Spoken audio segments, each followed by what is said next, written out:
하나님은 여러분의 중심을 보시고 또 차곡차곡 쌓아 가십니다. 여러분 이렇게 차곡차곡 잘 쌓여서 건축도 튼튼한 건축이 되어지고요. 또 그렇게 단단하게 연단되어서 받은 축복이 자기 것이고 오래가지, 그렇지 않은 것은 이렇게 로또처럼 그렇게 되는 것은 사실 자기 것 아닙니다. 하나님은 아주 좋은 분이시면서도 아주 지혜로우신 분이십니다. 우리 마태복음 9장 14절부터 17절 내용인데요. 14절 15절 우리 교독하고 시작하도록 하겠습니다. 그때 요한의 제자들이 예수께 나와 이르되 우리와 바리새인들은 금식하는데 어찌하여 당신의 제자들은 금식하지 아니하나이까. 5절 읽겠습니다. 시작. 예수께서 그들에게 이르시되 혼인집 손님들이 신랑과 함께 있을 동안에 슬퍼할 수 있느냐. 그러나 신랑을 빼앗길 날이 이르리니 그때에는 금식할 것이니라. 자, 우리 요한의 제자들이 예수님께 나와서 질문을 했습니다. 우리 14절에 나오죠. 질문의 내용이 무엇입니까? 우리는 금식을 합니다. 요한 세례 요한이 이제 금식하라고도 이야기했고, 그래서 금식을 하는데 또 심지어 바리새인들도 금식을 합니다. 바리새인들은 일주일에 2번 무조건 정해놓고 금식했어요.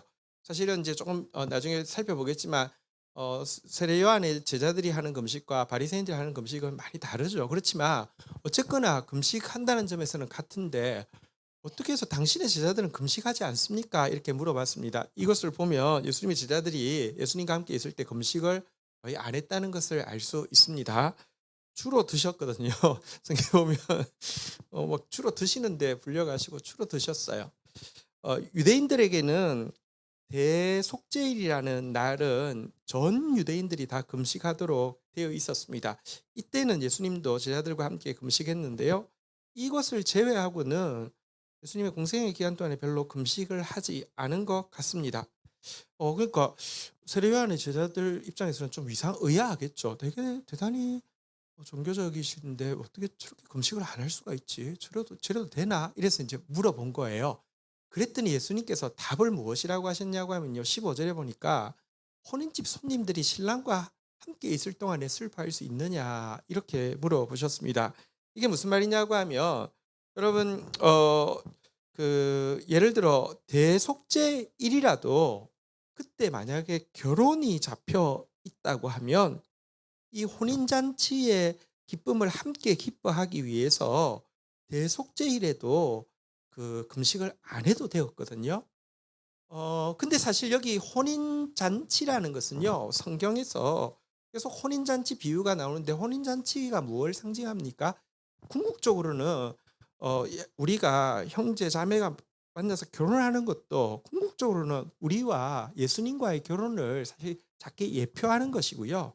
성경에 나오는 의 기쁨, 혼인 잔치는 메시아 대신 예수 그리스도를 맞이하는 것을 의미하는데, 지금 정말 참 신랑이신 예수님께서 제자들과 함께 하고 계시기 때문에 금식할 이유가 없다라고 답을 하신 것입니다. 물론 이어서 신랑을 빼앗길 날이 올 것인데 이때는 금식할 것이다 그랬는데요. 그래서 사실 초대교회 성도들은 또 이제 이틀 정도 금식하는 것이 또 초대교회는 또 경건한 습관이었습니다. 어떤 날이었냐고 하면 수요일과 금요일이었는데요. 왜 수요일과 금요일에 금식을 했을까요? 수요일은 예수님께서 잡히시던 날이고요. 금요일은 예수님께서 십자가에 매달리시는 날입니다. 그래서 초대교회는 예수님을 빼앗기고 나서 수요일과 금요일 날 예수님 시키지 않아도 자발적으로 또 금식하는 그런 전통이 있었습니다. 자, 여기서 우리 2가지를 생각해야 합니다. 그리고 사실 신자에게 있어서 트레이드 마크는 여러분 기쁨이 되어야 합니다. 왜냐하면 예수님이 우리에게 계시기 때문입니다. 세상 사람들은 평안하고 싶어도 평안할 수 없고요. 기뻐하고 싶어도요. 너무 크게 기뻐하다가는 애군 오는 게 아닌가 두려울 수 있습니다. 근데 우리는요. 평안을 빼앗아 갈 사람이 없고 우리는 진짜 기뻐해도 되는 사람입니다. 그래서 신자의 트레이드 마크는 기쁨이 되어야 합니다. 옛날에 우리 시대에 복음성가 중에 이런 찬양이 있습니다. 너는 왜 항상 웃니? 슬퍼도 눈물 나도 남들은 모를 거야. 왠지 좋아 항상 좋아. 무엇이 그리 좋은지 나로 알게 해줄래? 너와 나 구하려고 주 예수님 오셨단다. 참 기뻐 항상 기뻐서 항상 웃고 항상 찬송 뭐 이런 찬송이 있었습니다. 되게 부르면서 참 촌스럽네요. 그런데 이게 "너는 왜 항상 웃니?"가 신자들을 보면서 사람들의 궁금증이 돼야 되는데 자칫 지금 솔직히 말하면 요즘은 그런 게 많이 덜해졌는데 비신자들이 신자를 볼 때 첫 번째 이미지는 "너는 왜 담배 안 펴? 뭐 술 안 마셔?" 요즘 술 하도 마시고 신자들이 그러니까 아무도 묻는 사람도 없어요. 부끄러운 줄 알아야 돼요. 그런데 그거에 더해서 기독교의 이미지는 대단히 금욕적인 이미지거든요. 근데 예수님 보십시오. 그러니까 세례요한의 제자들은 막 이렇게 무슨 잘못된 사람이 아닌데도 지나치게 기뻐한다고 생각했단 말입니다. 신자의 트레이드 마크는 일단 이 기쁨이 되어야 된다. 이런 것을 우리가 생각해야 합니다. 예수님이 우리 안에 계신데 기쁨이 사라져 있다? 이거 굉장히 문제가 많다는 것을 보여줍니다. 하지만 또 한 가지 우리의 영혼이 오늘 본문에 보면 15절에 보면 신랑을 빼앗길 날이 이르리니 했는데요. 우리의 영혼에서 주님이 멀어지실 때가 있습니다. 이런 때는요. 금식해야 합니다. 금식하는 것이 아름답습니다. 사실 여러분 금식에 대해서 어 왜 해야 되는지에 대해서 이유를 잘 모르는 분들이 있어요. 보통 사람들이 금식한다고 하면 뭐라고 묻냐고 하면 "뭐 큰일 났어. 뭐 집에 큰일이 있어?" 이렇게 묻잖아요. 그죠? 그러니까 이 말은 금식은 언제 하는 거라고요? 뭐 집에 큰일이 있을 때 하는 거라는 생각이 있어요. 그러니까 뭔가 큰 문제가 있을 때 하나님 앞에 매달리고 혹은 하나님을 협박하는 수단으로 금식을 사용한다라는 이미지가 대단히 있어요. 주님 이번에 안 들어주시면 금식 들어갑니다. 뭐 이렇게 주님을 위협하는 수단이라는 생각이 좀 있어요. 그런데 사실 성경에 보면 무엇이라고 되어 있냐고 하면요. 하나님은 우리가 무엇이 필요한지 아시고 우리가 구하기 전에 먼저 주시기도 하는 분이다라고 이야기하고 있습니다. 그래서 금식은 뭐가 지금 큰 문제가 생겨서 하는 게 아닙니다. 사실 하나님이 우리가 구하기 전에 무엇이 필요한지도 아시고 우리가 구하기 전에 좋은 것으로 풍성하게 허락해 주는 분이시기에 우리한테 필요한 자세는 단순하게 하나님을 신뢰하고 하나님으로 인해서 기뻐하면서 하나님께 순종하면 되는데 문제는요. 우리의 영혼이 하나님으로부터 멀어진다는 게 뭐냐고 하면요. 우리 안에 여러분 단순한 그냥 좋으신 아버지를 내가 신뢰하기 때문에 단순하게 순종하고 단순하게 기뻐하는 것이 사라지고 삶이 막 복잡해지면 주님이 멀어집니다. 그리고 우리 삶이 복잡해지는 이유는요. 몇 가지가 있는데 첫 번째는 교만이고요. 두 번째는 탐욕이고요. 세 번째는 염려입니다. 이런 것들이 들어오면 우리 삶이 막 복잡해지고요. 그러면 주님은 멀어집니다. 신랑을 잃어버린 것처럼 되어집니다. 이때 왜 금식하냐고 하면 큰 문제가 있어서가 아니라 복잡한 삶을 다시 하나님이 창조하신 단순한 삶으로 바꾸기 위해서 금식하는 것입니다. 금식만큼 복잡한 삶을 단순한 하나님이 워낙 지으신 삶으로 바꾸어 놓는 것이 없습니다. 보십시오. 금식이란 하나님께만 눈을 맞추는 것인데요. 하나님께만 눈을 맞추고 나면 어떤 일이 있느냐. 여기 지금 할로겐 등이 하나 있는데 제가 여기 눈을 딱 맞추고 있습니다. 1, 2, 3, 4, 5. 눈 감았습니다. 제 눈 안에 뭐가 있을까요? 할로겐이 지금 엄청나게 비치고 있습니다. 제가 지금 우리 형제를 바라보고 있는데 형제 얼굴은 하나도 안 보이고 할로겐만 보입니다. 이게 여러분 하나님께 단순하게 집중하는데 금식처럼 이렇게 효과적인 게 없고요. 금식 그러고 나면 하나님께 집중하고 나면 눈을 떠도 눈을 감아도 혹은 사람을 만나도 여전히 하나님이 보입니다. 그러기 위해서 금식하는 것입니다.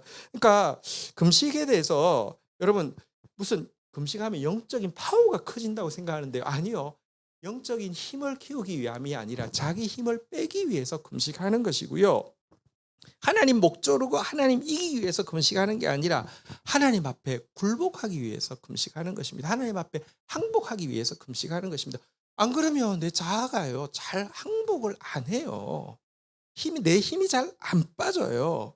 그래서 금식하는 것입니다. 근데 신기한 것은요, 내 힘이 빠지고 내가 굴복하면 실패 같은데요, 내 힘을 빼고 내가 굴복할 때 하나님이 워낙 예비하신 승리를 우리에게 주신다는 게 신앙의 신비입니다. 보십시오. 다니엘은요, 하나님 앞에 여러분 8순이 넘는 나이에, 나이 너무 많잖아요.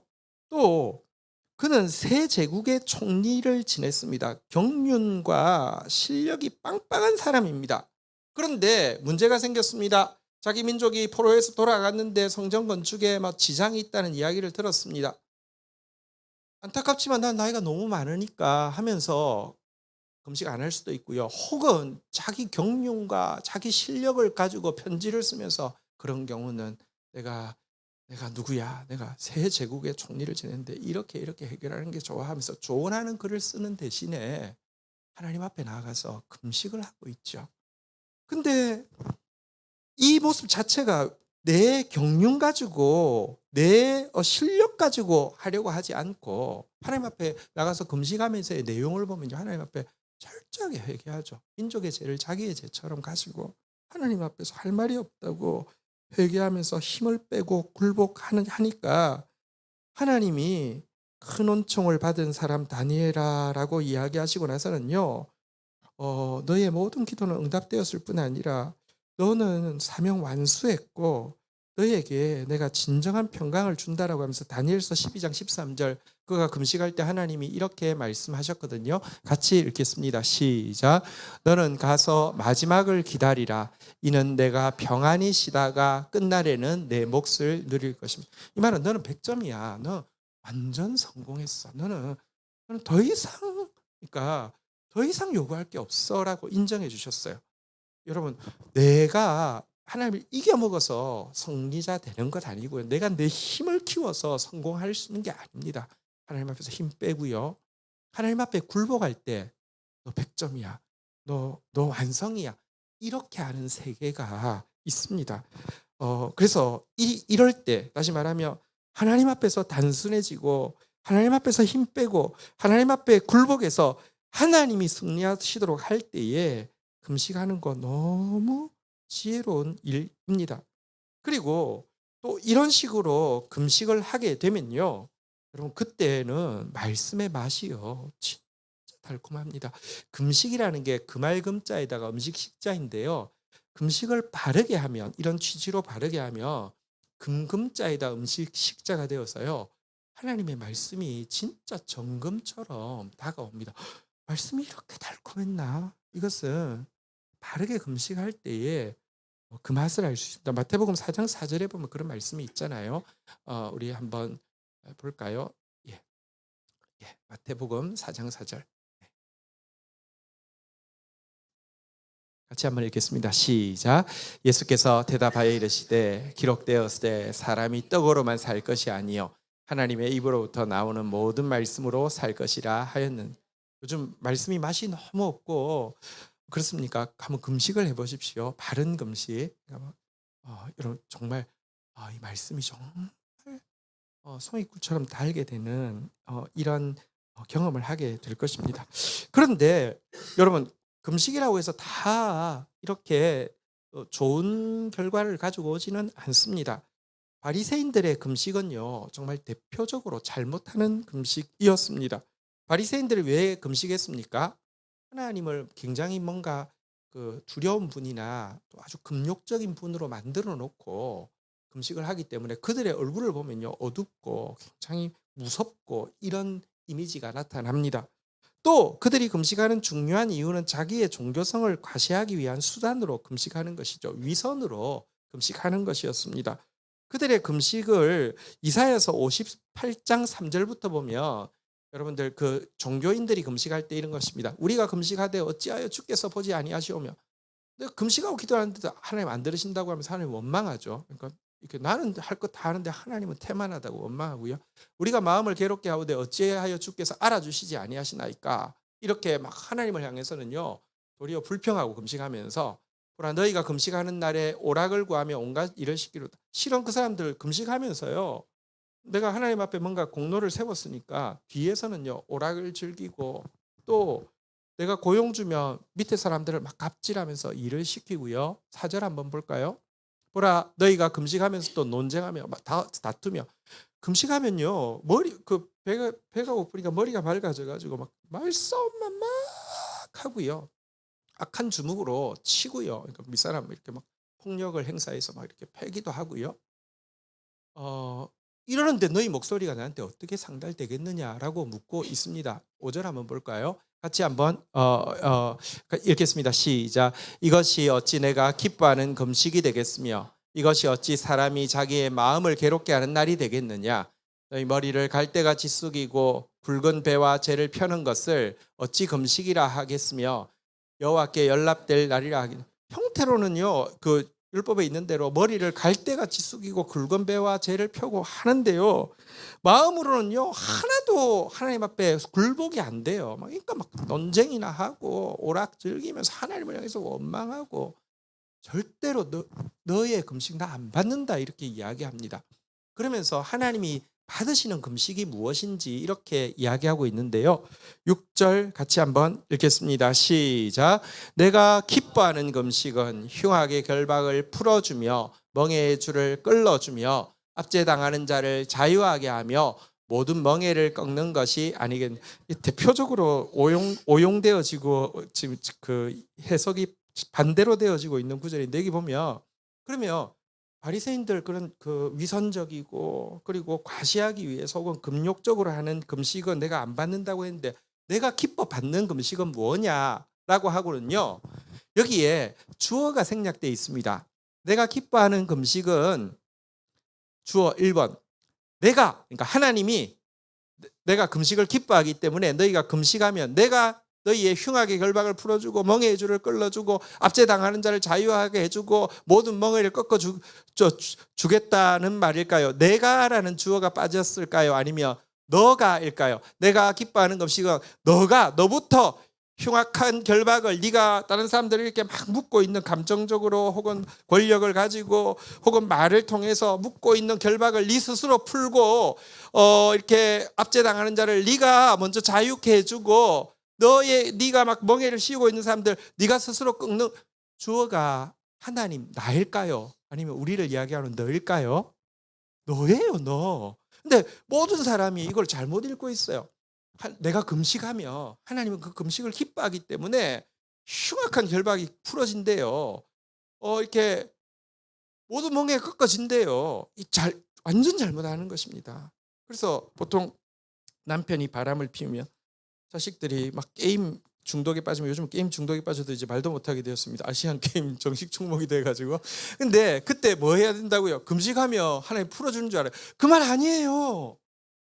왜냐고 하면 7절에 한번 볼까요? 주어가 드디어 7절에 보면 다 나옵니다. 한번 7절 같이 읽겠습니다. 시작. 또 줄인 자에게 내 양식을 나눠주며 유리하는 빈민을 지배드리며 헐벗은 자를 보면 입히고 또 내 권력을 피하여 스스로 숨지 아니하는 것이 아니. 너가 주어예요. 그러니까 내가 기뻐하는 금식이란 무엇이냐? 너부터 다른 사람들 멍에를 끊어주는 것이고 너부터 또 가난하고 힘든 사람들 긍휼을 베푸는 것 이것이 내가 기뻐하는 금식이다 이렇게 이야기를 하고 있습니다. 아까 초대교회가 일주일에 이틀씩 금식했다고 했잖아요. 근데 되게 중요한 이유 중에 하나가 뭐냐고 하면 당신은 먹고 살기 진짜 힘든 시기였어요. 근데 금식을 하면 뭐를 아낄 수 있어요? 식비를 아낄 수 있잖아요. 그 식비 어디 있었을까요? 여기 7절에 나오는 대로 여러분 그 7절에 나오는 대로 빈민들 그러니까 줄인 자에게 양식 나눠 주는데 빈민들 집에 들여서 밥 먹이고 헐벗은 자 보면 입히는데 무슨 돈 가지고 썼을까요? 일주일에 이틀 금식한 것 가지고 흘려보냈단 말입니다. 그러니까 여러분 그래서 우리가 이런 바른 금식을 제대로 또 배우는 거 필요합니다. 저는 이제 젊은 시절에는 너무 금식을 많이 했어요. 예, 요즘은 좀 잘 못하고 그냥 이제 우리 열두통 있을 때는 한 3일 정도 금식하는 게 그냥 이제 습관이고 한데 하면 또 너무 좋고 그렇습니다. 근데 여러분들 어쨌든 오늘 말씀 앞에서 내가 정말 주님 모시고 있는 자다운 기쁨을 더 누려야 되겠다는 적용과 함께 내 영혼에서 주님이 멀어지게 느껴졌고 내 삶이 복잡해졌고 교만과 탐욕과 염려가 나를 쥐고 있다고 하며 바른 금식으로 다니엘처럼 다시 한번 서야 되겠다. 주님께 눈 맞춰야 되겠다. 이렇게 적용하면 오늘 말씀을 바르게 대한 것이 될 것입니다. 자, 이렇게 하시고 나서는 예수님께서 이 금식으로 대표되어지는 낡은 그러니까 율법적인 종교 의식이 예수의 가르침과 복음을 받을 수 없다는 것을 설명하는 내용이 이어지는 내용입니다. 16, 17절 마지막 절입니다. 한번 보도록 하겠습니다. 교독을 하겠습니다. 생배 조각을 낡은 옷에 붙이는 자가 없나니 이는 기운 것이 그 옷을 당기어 헤어짐을 더하게 됨이요. 17절 같이 읽도록 하겠습니다. 시작.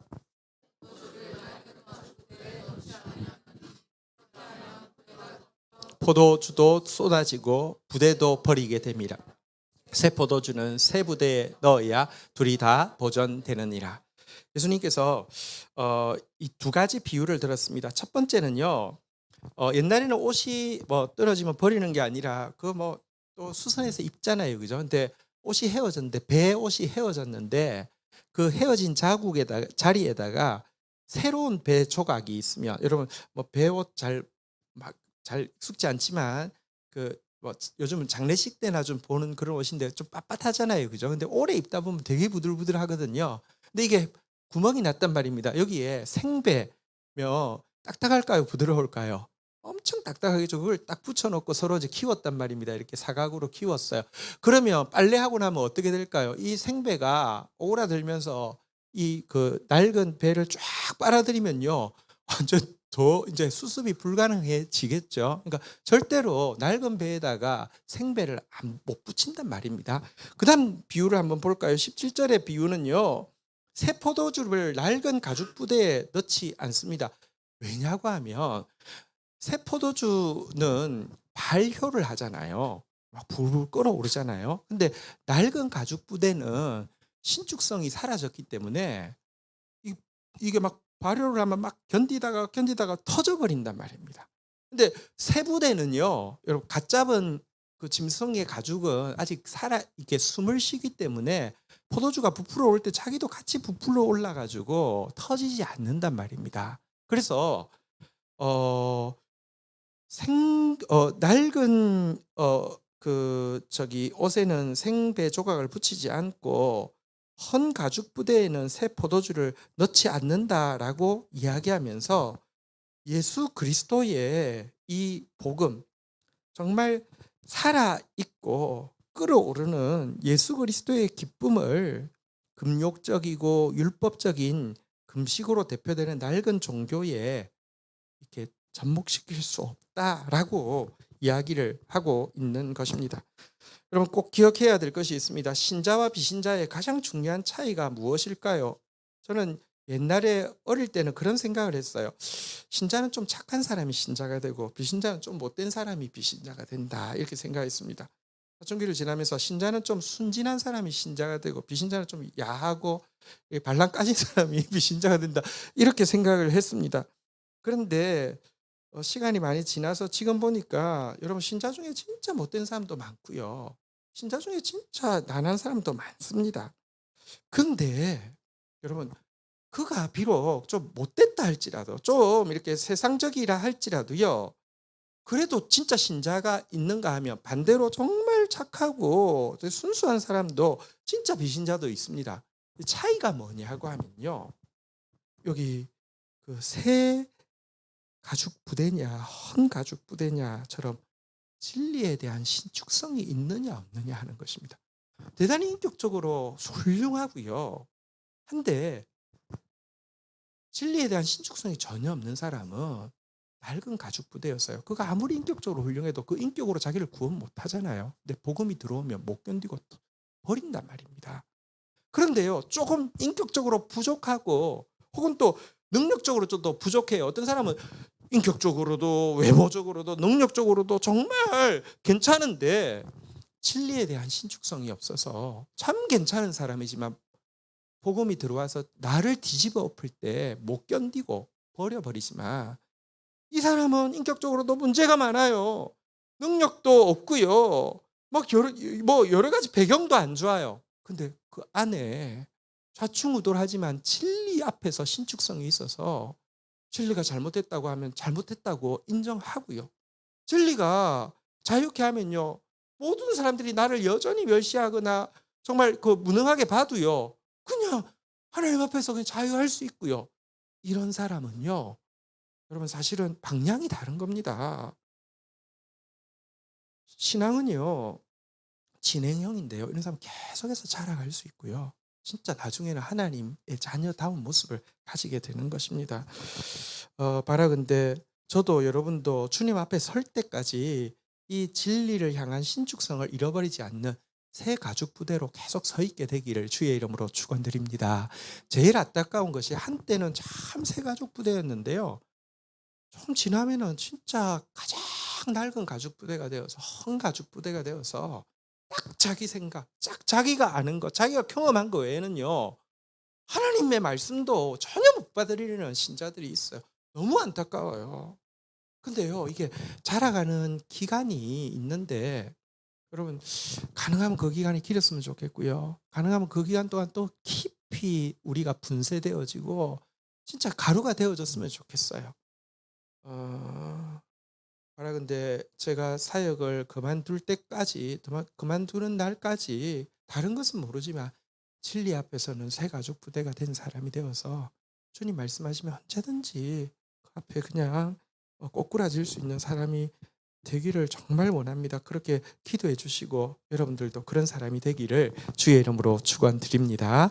오늘 주신 말씀 가지고 우리 같이 한번 찬양하고 기도를 심는 시간 가지도록 하겠습니다.